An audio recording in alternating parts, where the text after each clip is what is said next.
지난주에 네이버 스마트 플레이스 관련해서 강의를 했는데 조금 더 보충을 좀 해드릴게요. 그래서 다시 한번 그 원리에 대해서 설명을 한번 드리고, 그다음에 나머지 1시간 정도는 실습, 그때 이제 기능적인 부분들을 설명을 못 드렸으니까요.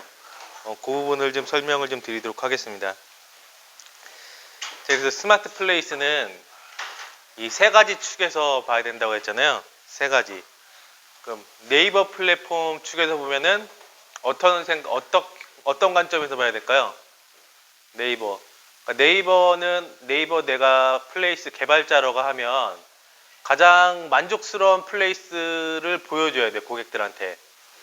검색을 하는 사람한테. 그렇다는 뭐냐면 네이버가 예를 들어서 고객이 심포 맛집을 검색했으면은 실제적으로 가장 사람들이 반응이 좋았던 플레이스를 보여줘야 되거든요. 그러면 그 기준이 뭘까를 생각을 해봐야겠죠. 근데 1차적으로는 일단 정보가 풍부해야겠죠. 저 안에 플레이스에. 그리고 고객들의 평도 좋아야겠죠. 리뷰나 뭐 네이버 예약 리뷰나 영수증 리뷰. 그러면 고객의 입장에서는 뭘까요? 고객의 심리를 생각해 봐야 돼요. 고객의 심리. 그러니까 저희가 예를 들어서 음식점을 찾아갈 때 순간적으로 의사결정을 하는 그 포인트들이 있잖아요. 플레이스를 이렇게 보다 보면은 어떤 포인트에서 딱 결정을 질까요? 네, 리뷰, 네, 사진도 있을 수도 있겠고, 위에서부터 저희가 쭉 플레이스를 훑어볼 거 아니에요. 사진부터 해가지고 영업시간, 그리고 메뉴, 그리고 그 밑에 간략한 소개란도 있죠. 네, 그리고 또 그 밑에 보면은 또 플레이스 리뷰들이 있죠. 근데 리뷰들을 봤는데 별이 막 하나 있고, 야, 낚였다 이거, 평이 좋아가지고 갔는데 이거 속았다 막 그런 게 있으면 갈까요, 안 갈까요? 약간 꺼림직스럽잖아요. 그거를 감수하고 가기가 쉽지는 않다고요, 아무래도. 그렇기 때문에 그 관점에서 보면 그 심리적인 부분에서 이탈할 확률이 크겠죠. 그러니까 그 사람들의 심리를 생각해가지고 이 플레이스를 구축을 하셔야 된다는 게 고객의 축에서 생각을 해야 되고, 자, 그럼 매장의 축에서 보면은 어떠한 관점에서 이걸 구축해야 된다고 했죠? 일단 가장 내가 잘 팔 수 있는 대표적인 상품을 갖다가 메인으로, 물론 저기에 정보는 다 넣지만은 그것을 어필을 해야 된다고 설명을 드렸죠. 뭐 순대면 순대, 갈비면 갈비. 그리고 카테고리 자체도 그냥 한식이 아니라 갈비면 갈비, 이건 순대면 순대. 카테고리를 명확하게 해야 된다고 설명을 드렸었죠. 일식이면 일식도 마찬가지. 그러니까 요 세 가지가 유기적으로 잘 돌아가셔야 된다. 그러니까 그리고 저희는 일단 매장의 축에서 생각을 하면서 요 세 가지 관점을 다 봐야 되잖아요. 개발자의 입장도 생각해야 될 테고, 고객의 축에서도 생각을 해야 되고, 그래서 요 세 가지 관점에서 보면, 다시 한번 이 개발자의 입장은 네이버는 일단 검색 엔진 회사고, 이 사람들의 검색 만족도가 최우선이죠. 제일 우선이고, 그러니까 무언가 저희 검색을 했을 때 곧바로 소비자들이 만족스러운 정보를 노출을 시켜줘야 돼요. 첫 번째가 아니면 두 번째라도. 그래서 이 네이버가 우리나라에서 1등 검색 엔진으로 올라갈 수 있었던 게 하나 중에 이제 지식인이라고 했잖아요. 지식인과 블로그. 근데 야후나 또 하나가 뭐 있었죠? 라이코스. 뭐 이런 데 같은 경우는 이런 정보들을 갖다가 원하는 대로 풍부한 정보들 제공을 못하면서 이제 떨어져 나갔죠. 예. 그리고 플레이스 같은 경우는 고객의 입장에서 평가가 좋은 업체를 추천을 해줘야 되고, 그리고 위치와 정보가 잘 나와 있을수록 신뢰도가 좋다고 우선적으로 판단하는 거죠. 예.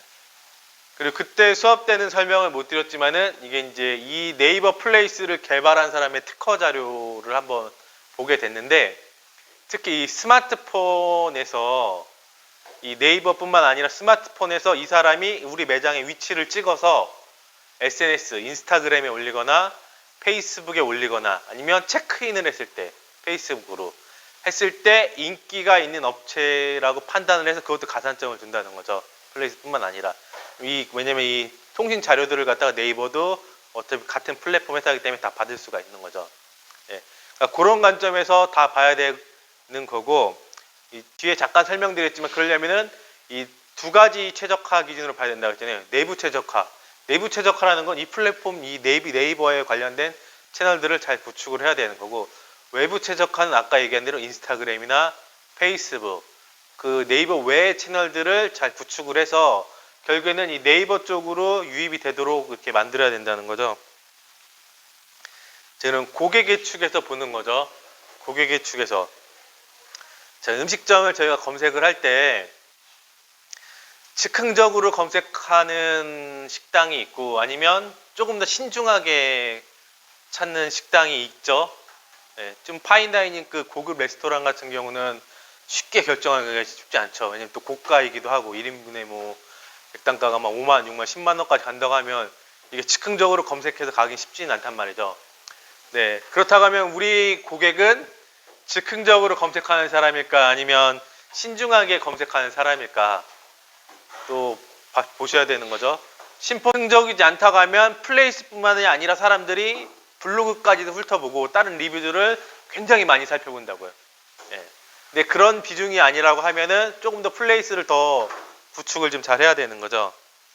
그리고 지역과 맛집, 그리고 지역 메뉴에 대한 키워드가 어떤 거를 소비자들이 검색을 하는지도 이 키워드도 잘 추출해야겠죠.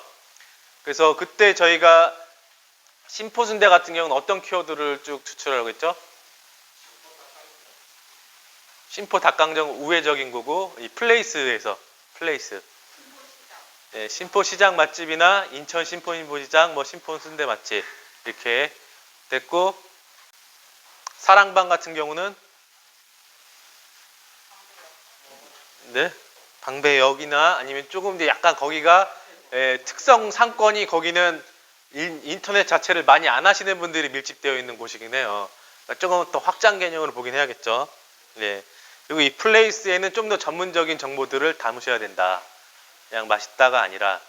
왜냐면은 우리 경쟁사들도 똑같은 상품들을 다 팔고 있는 거잖아요. 네. 그러려면 거기 안에, 이 플레이스 안에 조금이라도 우리 집에 와야 되는 이유들을 갖다가 저기 요소에 잘 넣어야겠죠. 거기에 무언가 이벤트를 같이 좀 가미해주면은 조금 더 구매 관여가 되겠죠. 그리고 고객 후기 같은 경우 빨리빨리 좀 대응을 해줘야 됩니다. 이 고객의 충이고. 그럼 매장의 축 같은 경우는 우리 매장의 대표 메뉴도 있지만은 좀 더 주력으로 판매하는 메뉴들이 있을 수 있잖아요. 네. 그렇기 때문에 이런 시험 구매를 유도를 할 수 있게 잘 상품을 조금 더 가치를 높이 할 수 있게 하셔야 되고 그러려면 사진도 잘 어필을 해야 될 거고 거기에 이 상품에 대한 설명 또한 그 플레이스 안에 잘 해주셔야 됩니다. 그리고 이벤트 그리고 사진에 대한 설명들 이런 것들을 좀 잘 해줘야 된다고 설명드렸죠. 근데 그냥 정보만 넣어서는 안 되고 그런 포인트들을 잘 찾아주셔야 됩니다. 그래서 이 세 가지 축으로 네이버 플레이스를 세팅을 해야 된다.